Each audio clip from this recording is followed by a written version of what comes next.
I guess I feel like a lot of the success I've had is, you know, I don't feel like it's purely because of any kind of amazing drum playing or whatever. I feel like I make really good decisions, and like someone's composition or someone's musical situation, it's like solving a problem. I mean, a combination of trying to have some good taste and things like that, but music is just a series of decisions that are taking place all the time. It's like, especially in improvised music, it's just like split-second decisions, and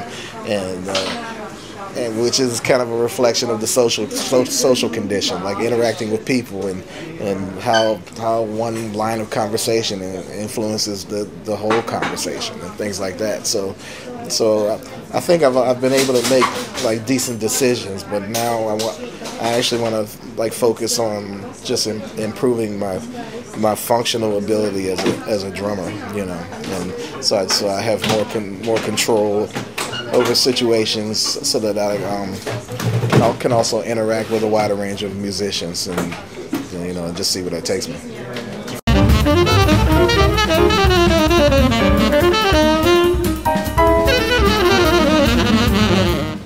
Chemistry and rapport is always good. If you have a certain amount of history with somebody, that's cool. As long as everybody's open and they're not just trying to, I mean, there's a tendency when you play with people for a long time, you just kind of settle into a thing, and but you have to realize that the thing is should just be perhaps at the center of what you do in your interaction with those musicians. It's okay to play with somebody for a while and build a core sound, but then what are you going to do with it?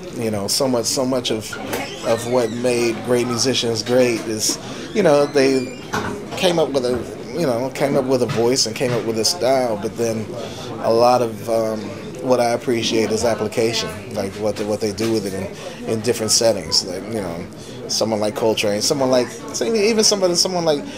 Branford or like Michael Brecker, that have like an identity and a style and a voice, but then they're able to apply that voice in different musics and different situations and still sound like them, without altering the vocabulary very much. It's just about, like a certain kind of editing, or just filtering it through the music and having respect for the context. There's certain people, you're with them in social situations, and if they're in the Bowery somewhere, they act one way, and if they're with the president, they act another way, or whatever. But then there's certain people that are always themselves, and it always works. So I'm trying to get to that musically.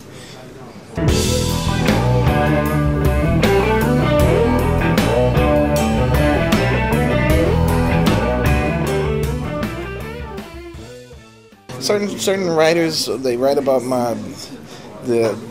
they wrote about the previous record, the Ebonics record, Tain and the Ebonics, and while I like to mix up things on recordings just to exploit this kind of MP3 iPod age, where I feel like people are more accustomed to hearing like different styles and different things in the context of a sitting, but some writers kind of complained about that, so I just decided to do a mostly kind of acoustic jazzy recording, and I started writing music, and I started to just research some things, and I started to reinvestigate Charles Mingus and Ornette Coleman and things like that. So this next recording will not be a Tain and the Ebonics recording. This is just a Jeff Tain Watts record, and it's called Watts.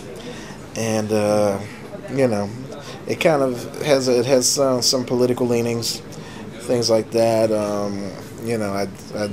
Upon researching Mingus, I remember that he grew up in Watts, California, and things like that. So there's that kind of sidebar. But anyway, I just wrote some stuff, man. I wrote some stuff that's mostly without piano for two horns and bass. And I was blessed to have Christian McBride and Branford Marsalis and Terrence Blanchard participate in the recording, and it's really fun. I guess one of the centerpieces of the recording is a piece of music that kind of may or may not be poking fun at the current administration in the United States. Maybe, might be. I can't really say. But there's just like different material. There's a piece of music about just about the concept of Uncle Tomming, and whatever that is, whatever that could be in this day and age. I had a situation when I was preparing this tune, and I would be playing it for audiences, and then I would try to engage them in a conversation about what an Uncle Tom was, or who is an Uncle Tom now. And sometimes I would get some banter, and sometimes people wouldn't say anything. And I feel like the way things are now, it's kind of hard to point at someone and say that they're selling out. It's almost like selling out has become part of the fabric. Like everybody kind of plays the game and compromises their integrity a little bit to get something down the road. It kind of seems like that. It's kind of like hard to, you don't hear it as much. You know what I mean? It's like everybody's like, oh yeah, I'm hanging out with this guy, but he's gonna give me some stocks, or he's gonna, you'll see what happens, but it's kind of pervasive, I think. But anyway, there's a song about Uncle Tommy. There's a song that's kind of dedicated to the late James Brown, but also kind of addresses Hurricane Katrina, and some other tunes. But everybody played really, really well. The really political song that may or may not be about this administration is kind of also a one-act play, and it's got some voiceovers and stuff. Not mine this time, but there's actually some thespians employed on this one that will be nameless, but they are people that that everyone knows, actually. But it's cool.